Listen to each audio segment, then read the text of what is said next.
McMurrin and Stephen Kinnock, thank you both very much for joining me. Where to begin? Let's begin with your reaction to the poll. Anna McMurrin, it looks like bad news for Labour.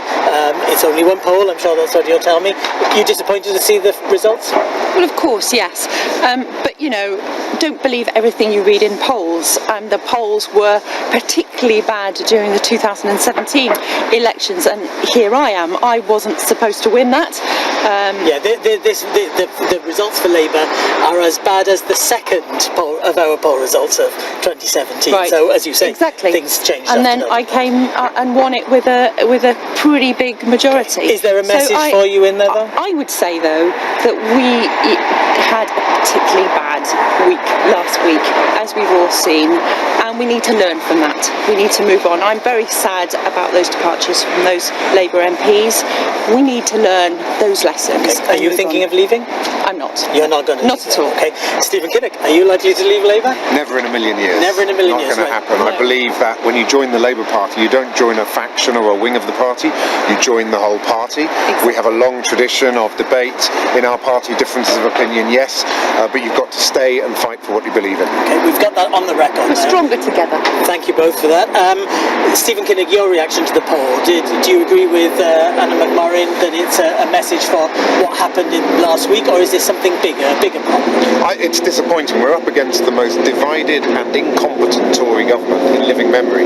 We should be 20 points ahead in the polls, although I accept absolutely what Anna was saying, who believes opinion polls on anything these days, but we've got to learn the lessons.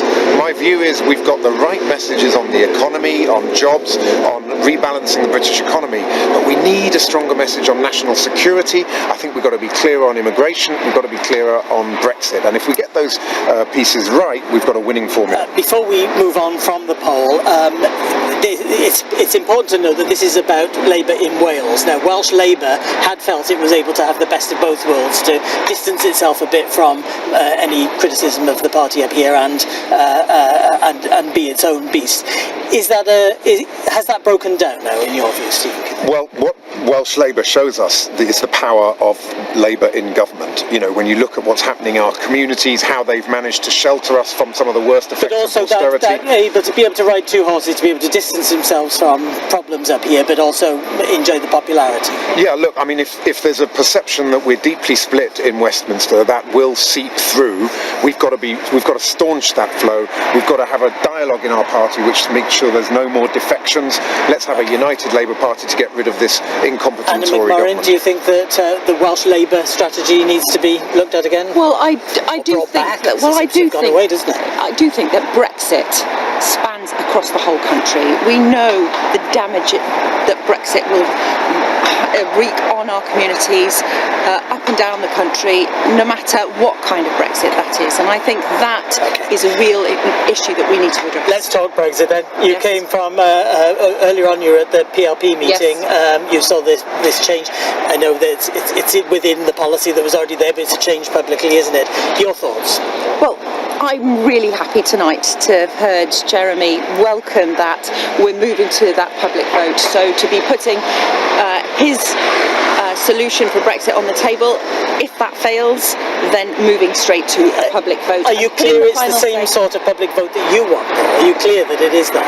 Well, that's what I asked tonight, and I'm hopeful that that is what we must see. We must have Remain as an option on the ballot. But you know, we have a weak Prime Minister who is governing in name only. She is running down the clock, and that leaves it wide open. That means we must move quickly to that public vote. Stephen Kinnock, John Mann said earlier on that people in his constituency will never vote Labour again if it backs a referendum. Does that go for people in your constituency as well, who voted Leave very strongly? I'm pleased that Parliament will finally get an opportunity to express its view on this, but I have to say I have deep reservations about the idea of a second referendum. I think it's deeply divisive. It will have a corrosive effect on the role and sovereignty of Parliament, and it's still quite unclear what our position is on what questions should be on the ballot paper. I don't agree with John that it's, the end of the Labour Party if we back this. I think because in the end, politics does go beyond Brexit, although it doesn't feel that way sometimes. But I do still have deep reservations about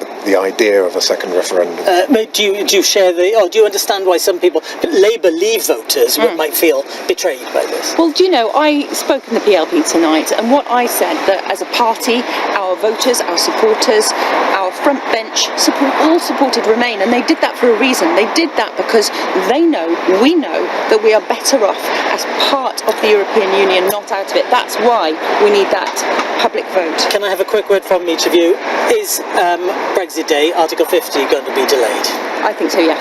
Stephen Kinnock? Yes, I think it will. We've I got a hope good so. chance of passing the Cooper-Letwin amendment on Wednesday. Letwin, we didn't even get onto that. We We'll have to didn't. do it later on. The Cooper- Thank you I hope both. so. All night sitting Thursday night. Oh, thank you both very much. That's something to look forward Yes. to. Anna McMurrin and Stephen Kinnock, thank you both. And with that big Brexit vote coming up on Wednesday and maybe Thursday night as well, let's hope maybe not all night. Anyway, the whips in the parties will be putting in